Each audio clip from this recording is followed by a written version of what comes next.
Selamat pagi, salam sejahtera bagi kita semuanya. Perkenalkan, nama saya Riko Chandra Panjaitan.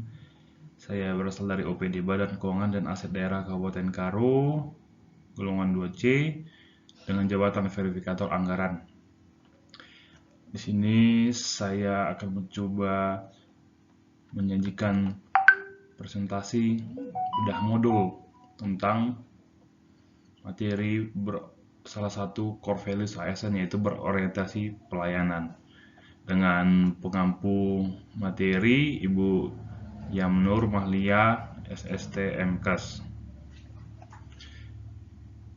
Baiklah, sini saya akan mulai. Untuk berorientasi pelayanan ini saya bagi ke dalam mind mapping ini. Yang pertama, konsep pelayanan. Tentu kita harus tahu apa itu pelayanan publik. Namanya kita pelayanan, yang kita layani adalah pelayanan publik. Yang kedua, membangun budaya pelayanan prima. Ketiga, ASN sebagai pelayan publik. Keempat, 3 unsur penting dalam pelayanan publik. Selanjutnya, mind mappingnya berorientasi pelayanan, yaitu yang pertama, panduan perilaku berorientasi pelayanan. Dalam hal ini kaitannya ASN. Yang kedua, tantangan aktualisasi nilai berorientasi pelayanan. Oke, bisa kita mulai.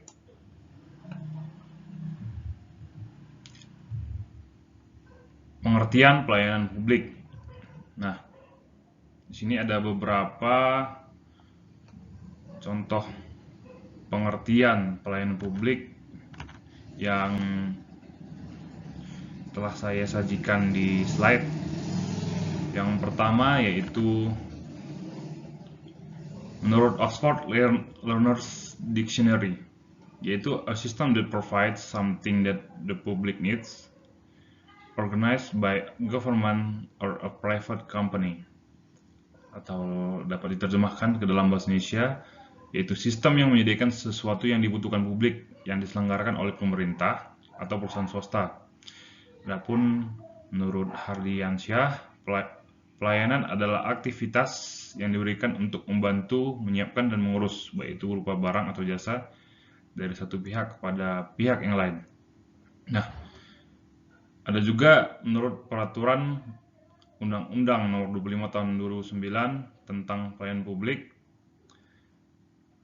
Pelayanan publik adalah kegiatan atau rangkaian kegiatan dalam rangka pemenuhan kebutuhan pelayanan sesuai dengan peraturan perundang-undangan bagi setiap warga negara dan penduduk atas barang, jasa, dan atau pelayanan administratif yang disediakan oleh penyelenggara pelayanan publik.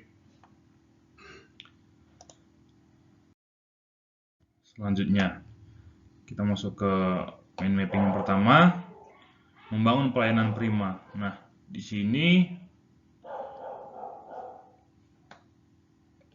banyak sekali muncul jargon dari masyarakat ketika berhadapan dengan pelayanan dari ASN. Nah, jargonnya itu apa?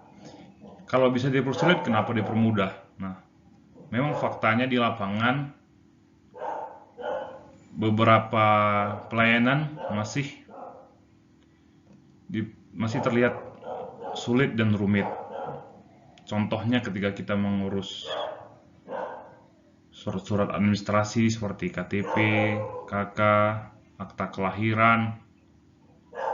Nah, kalau dulu untuk membuat proses KTP itu kita harus ke kantor kecamatan dulu,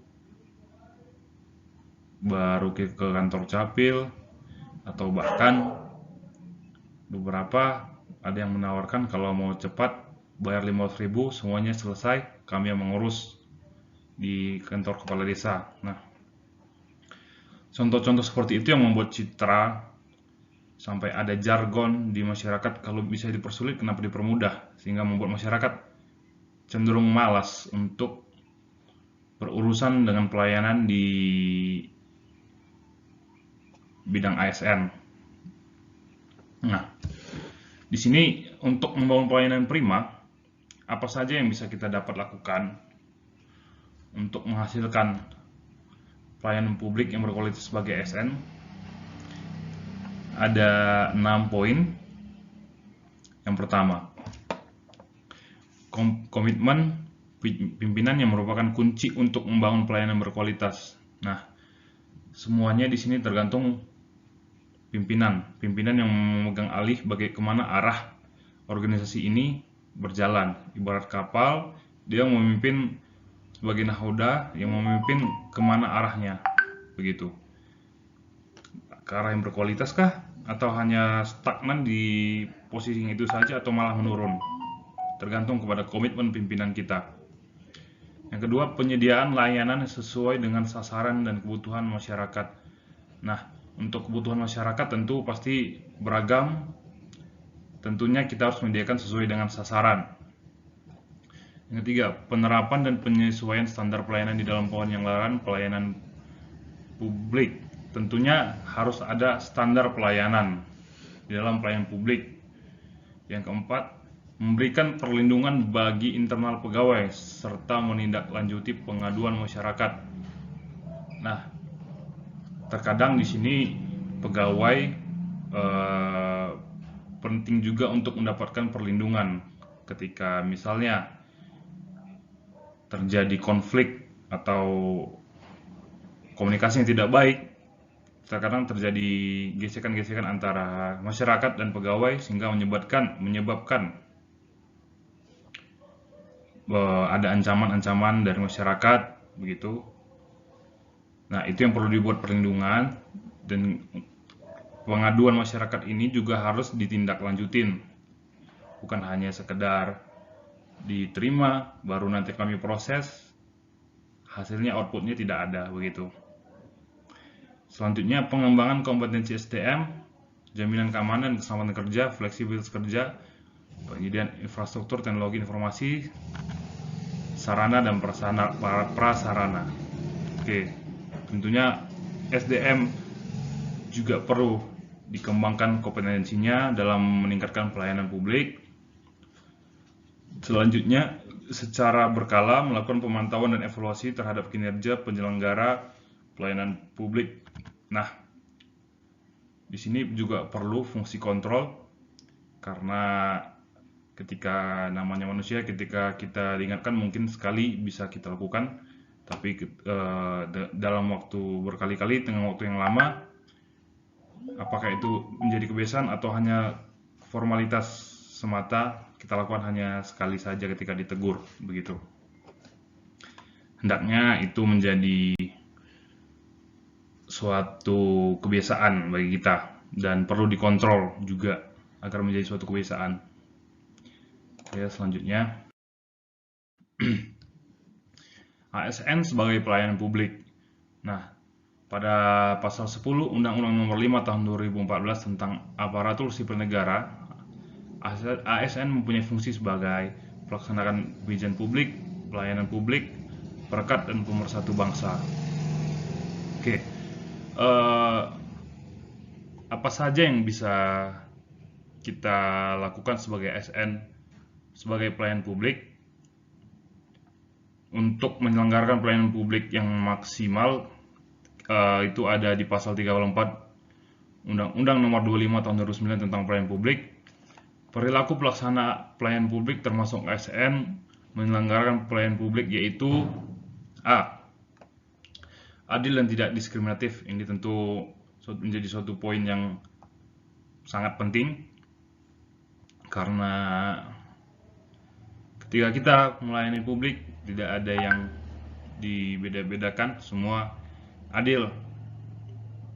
Ketika misalnya kita mempunyai saudara, masyarakat itu saudara kita, kita harus tetap melayani sesuai dengan antrian misalnya. Oke, selanjutnya cermat, baru santun dan ramah. Selanjutnya tegas, andal dan tidak memberikan putusan yang berlarut-larut. Ini juga menjadi poin yang penting karena keputusan ini menjadi solusi, di mana solusi yang kita harapkan ini tidak berlarut-larut, selesai, kalau bisa selesai dengan tepat waktu. Selanjutnya profesional, tidak mempersulit. Kadang ini yang menjadi suatu poin yang penting juga. Tidak mempersulit. Kebanyakan dari pelayanan ASN faktanya di lapangan sebenarnya alasannya itu mempedomai pada SOP. Nah, sedangkan faktanya di lapangan ASN mengambil dalih apa-apa SOP-nya begitu, apa-apa SOP-nya begitu. Padahal sebetulnya kalau dibedah itu bisa fleksibel. Begitu. Selanjutnya patuh pada perintah atasan yang sah dan wajar. Nah, patuh pada perintah atasan yang sah dan wajar ini tentunya kita sebagai bawahan harus patuh pada perintah atasan yang bagaimana, yang sah dan wajar tentunya, bukan hanya sekedar patuh.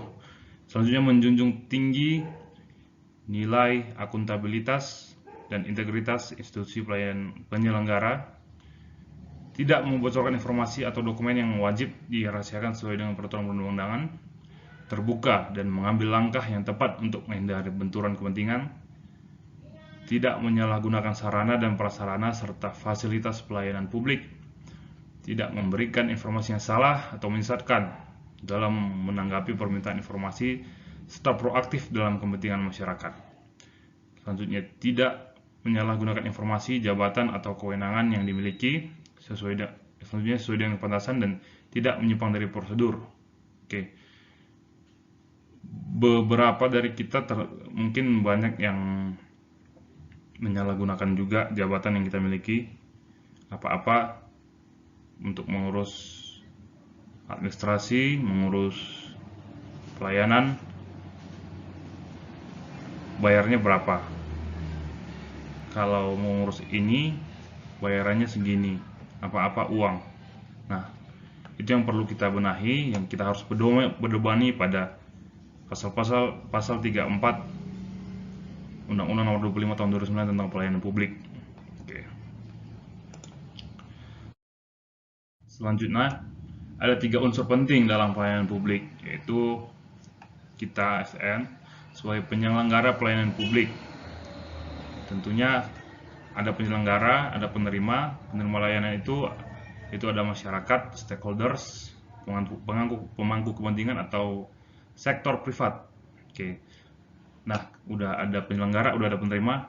Unsur yang terakhir yaitu kepuasan yang diberikan atau diterima oleh penerima pelayanan.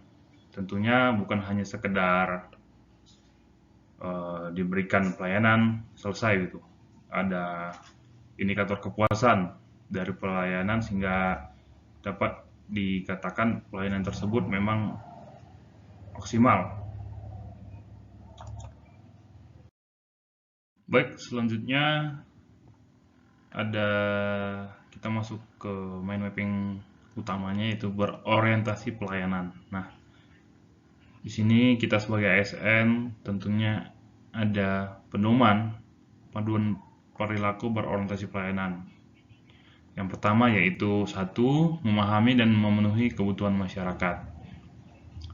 Dengan nilai dasarnya A. Mengabdi kepada negara dan rakyat Indonesia. B. Menjalankan tugas secara profesional dan tidak berpihak. C. Membuat keputusan berdasarkan prinsip keahlian. D. Menghargai komunikasi dan konsultasi dan kerjasama. Nah, di poin yang pertama ini tentu kita harus memahami dan memenuhi kebutuhan masyarakat. Kita mengerti apa kebutuhan masyarakat, bukan hanya sekedar melayani, tapi kita juga paham apa sebenarnya kebutuhan masyarakat. Bukan kita hanya sekedar ada melayani. Tentunya kita harus tahu apa tuh kebutuhan masyarakat itu. Yang selanjutnya, yang kedua, kita sebagai ASN harus ramah, cekatan, solutif dan dapat diandalkan. Dengan nilai dasarnya A. Memelihara dan menjunjung tinggi standar etika yang luhur. B. Memiliki kemampuan dalam melaksanakan kebijakan dan program pemerintah. C.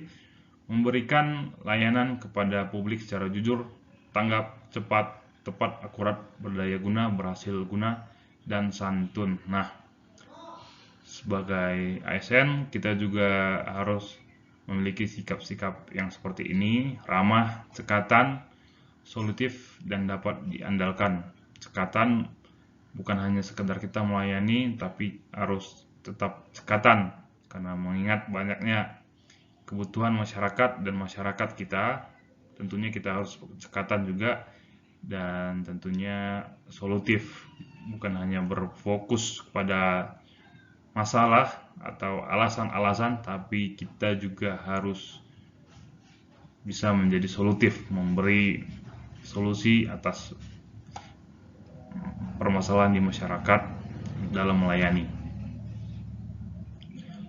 Selanjutnya poin nomor 3 yaitu melakukan perbaikan tiada henti. Nah, poinnya yang pertama, A. Mempertanggungjawabkan tindakan dan kinerjanya kepada publik. B. Mengutamakan pencapaian hasil dan mendorong kinerja pegawai. Ketika memang pelayanan sudah berjalan dengan baik, tentunya bukan berarti tugas kita selesai.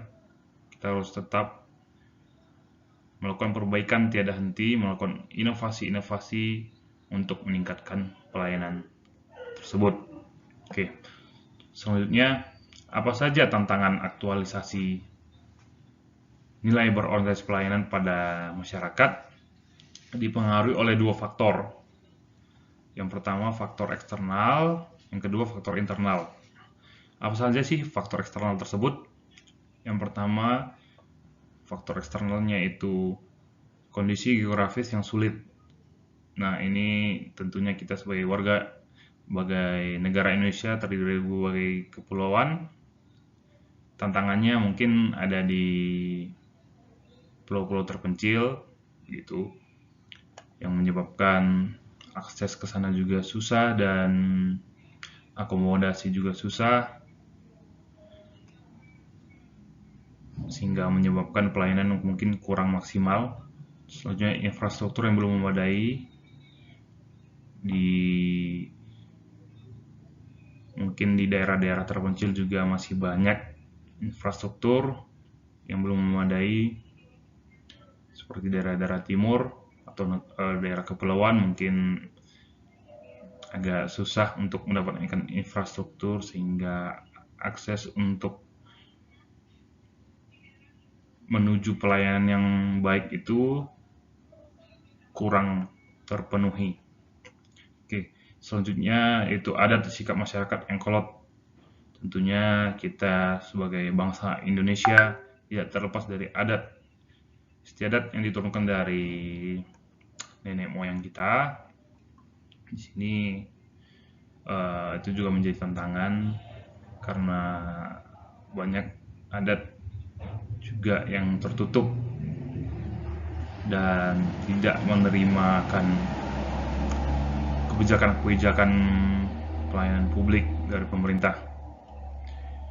Selanjutnya ada faktor internal. Yang pertama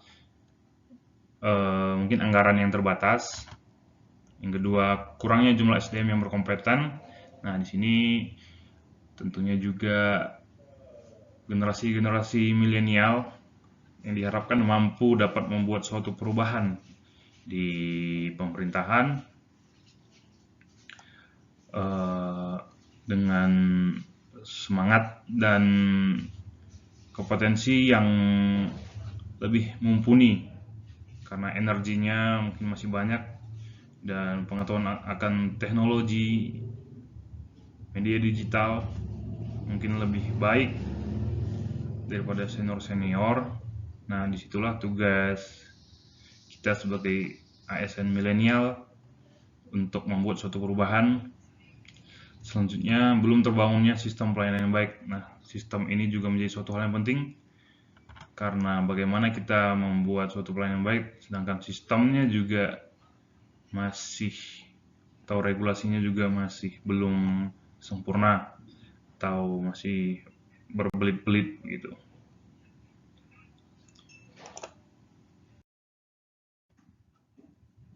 Tentunya di dalam melakukan pelayanan publik, salah satu yang mempengaruhi untuk meningkatkan pelayanan itu inovasi.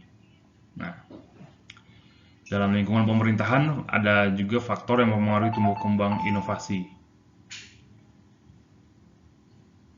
Yang pertama, komitmen dari pimpinan. Yang kedua, adanya budaya inovasi. Ketiga, dukungan regulasi. Nah, komitmen dari pimpinan ini tentu menjadi bagian yang sangat penting. Seperti yang saya bilang tadi, karena dia adalah nakodanya di dalam suatu kapal. Dia yang membawa kapal itu akan kemana, berlayar dengan apa, tujuannya kemana, dengan mesin apa, dan outputnya bagaimana. Yang kedua, adanya budaya inovasi. Nah, inovasi ini tentunya penting untuk sebagai budaya, karena ketika kita membiasakan untuk berinovasi, tentunya pasti pelayanan tidak hanya stagnan di situ-situ saja, pasti ada peningkatan sesuai dengan inovasi-inovasi yang kita kembangkan. Yang ketiga, dukungan regulasi. Nah, inovasi-inovasi ini tentunya perlu dukungan regulasi juga, karena tentunya kita sebagai ASN terikat pada peraturan. Nah, kita perlu dukungan untuk mengembangkan inovasi tersebut. Nah, apa yang menjadi penting bagi kita ASN dalam pelayanan publik ini, itu doing something better and better. Nah, ketika pelayanan sudah terpenuhi, apa yang kita lakukan? Jangan hanya stagnan di situ saja, tingkatkan. Setelah kita tingkatkan, mungkin ada yang masih belum sempurna atau masih ada perlu pembenahan, mari kita perbaiki. Nah, dengan demikian pengguna layanan dalam hal ini kaitannya masyarakat memiliki harapan, tidak memiliki harapan dalam artian mereka tidak hanya sekedar mengatakan pelayanan di ASN itu tidak penting apa-apa uang dan ada krisis kepercayaan di masyarakat. Nah, dengan adanya konsep yang seperti ini, layanan hari ini harus lebih baik dari kemarin, dan layanan hari esok harus menjadi lebih baik dari hari ini. Doing something better and better. Nah, dengan adanya konsep yang demikian, tentunya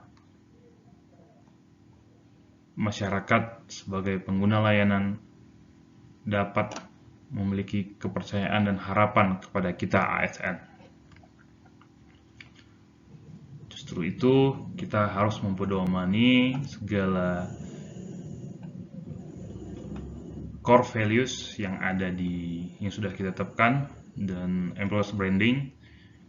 Walaupun kita berasal dari berbagai wilayah dengan adat istiadat, kita mempunyai satu dasar core values, yaitu berakhlak.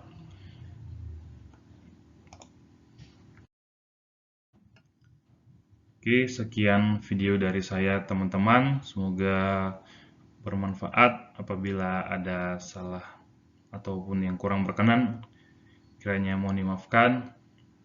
Sampai jumpa di kesempatan selanjutnya. Salam sehat bagi kita semua. Terima kasih.